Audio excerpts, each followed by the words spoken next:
সুমন ভাইয়ের মেয়ের চোখের দিকে তাকাই, মনে পড়ে যে আমার মেয়ের কথা। 8টি বছর তারা জিজ্ঞেস করতো বাবা কোথায়, কেউ উত্তর দিতে পারতো না। মাননীয় স্পিকার, আপনাকে ধন্যবাদ। একটি অন্ধকার ঘরে মৃত্যুর প্রহর গোনা থেকে আজকে আমাকে দ্বিতীয় জীবন দান করেছেন মহান আল্লাহ রাব্বুল আলামিন। আমি মনে করেছিলাম যেহেতু দ্বিতীয় জীবন পেয়েছি, আমার পরিবার, আমার সন্তানরা আমাকে 8টি বছর পায়নি, তাদেরকে নিয়ে দেশের বাইরে চলে যাব। যে দেশ আমাকে অধিকার দিতে পারে না সেই দেশে আমি থাকবো না।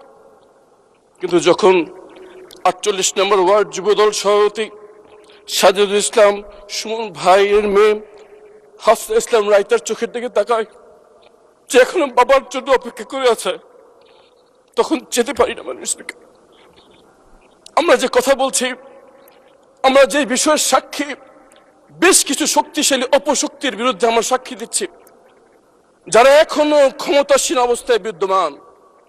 আমাদের এই সাক্ষী তাদের ভীষণ অসুবিধার কারণ, এবং আমরা যদি কথা বলি তাদের আমাদের জীবনের ঝুঁকি এখনো রয়েছে।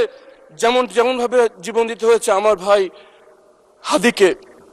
কিন্তু যখন এই সুমন ভাইয়ের মেয়ের চোখের দিকে তাকাই, মনে পড়ে যে আমার মেয়ের কথা। 8টি বছর তারা জিজ্ঞেস করতো বাবা কোথায়, কেউ উত্তর দিতে পারতো না।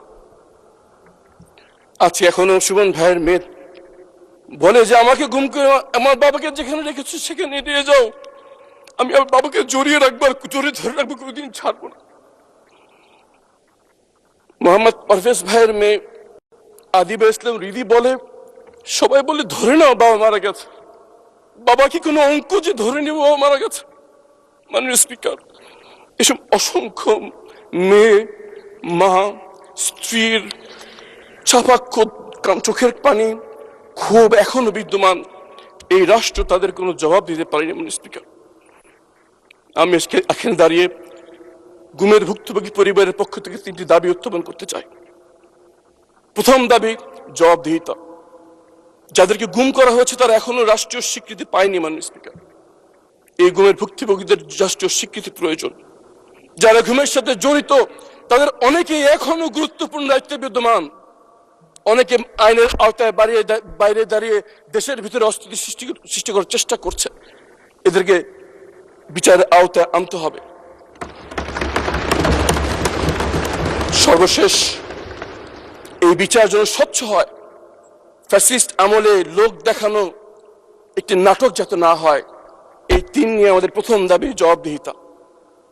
দ্বিতীয়ত দাবি, এই ঘুমের ভুক্তভোগী পরিবারদের তাদের প্রিয়জনকে কেউ আমরা ফিরিয়ে দিতে পারবো না। আমার যৌবনকাল একটি অন্ধকার ঘরে কেটেছে, আমার যৌবনকাল কেউ ফিরিয়ে দিতে পারবে না।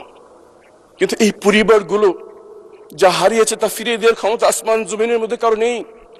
কিন্তু যে কদিন আর আছে তাদের জন্য অন্তত অর্থনৈতিকভাবে কোনো কষ্ট না হয়, এতটুকু দায়িত্ব কি রাষ্ট্র নিতে পারে না? আমরা কতগুলো ব্রিজ বানানোর পরিকল্পনা করছি। একটা ব্রিজ বানানোর অর্থ যথেষ্ট হাতে গোনা এই কয়েকটি পরিবারের অন্তত অর্থনৈতিক নিরাপত্তা দেওয়ার জন্য। আপনার মাধ্যমে সরকারকে আহ্বান জানাচ্ছি, 17 বছর ধরে এই পরিবারগুলো অপেক্ষা আছে, আর তাদেরকে অপেক্ষা রাখবেন না। অবিলম্বে তাদেরকে একটি এমন ভাবে অর্থনৈতিক পুনর্বাসনের ব্যবস্থা যদি আমরা করি, যেন আর যাই হোক অর্থনৈতিকভাবে তাদের আর কোনোদিন যেন তাকাতে না হয়। এটা আমাদের দ্বিতীয় দাবি। এবং তৃতীয় এবং সবচেয়ে গুরুত্বপূর্ণ দাবি হচ্ছে, এই ধরনের ঘৃণ্যতম মানবতা বিরোধী অপরাধ আর কোনোদিন যেন এই বাংলার মাটিতে আর হতে না পারে, সেজন্য আমাদের ব্যবস্থা গ্রহণ করতে হবে। তার জন্য দরকার শক্ত আইন, তার জন্য দরকার রাজনীতিবিদদের দৃঢ়তা, যে আমরা আর যাই করি এই ধরনের অপরাধ যেন বাংলা মাটিতে না হতে পারে। এই জন্য সবার আগে দরকার কমিশন, যা কোনো কারো অনুমতি না নিয়ে তদন্ত করতে পারবে। দরকার স্বাধীন মানবাধিকার কমিশন, যার কারো চক্ষু রাঙানি উপেক্ষা করেও তার অপরাধের কথা বলতে পারবে। মাননীয় স্পিকার, আর একটি গুরুত্বপূর্ণ বিষয় আমার উপস্থাপন করা দরকার। ইসমাইল হোসেন বাতেন ভাইয়ের মেয়ে তার বাবা গুম হওয়ার পর থেকে তার বাবার অ্যাকাউন্টে রেখে যাওয়ার টাকা উত্তোলন করতে পারছে না। ব্যাংকের ম্যানেজার বলে, তোমার বাবার কি হয়েছে, একটি কাগজ নিয়ে আসো।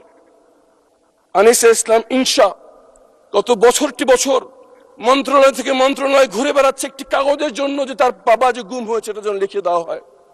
এটা আমরা দিতে পারিনি।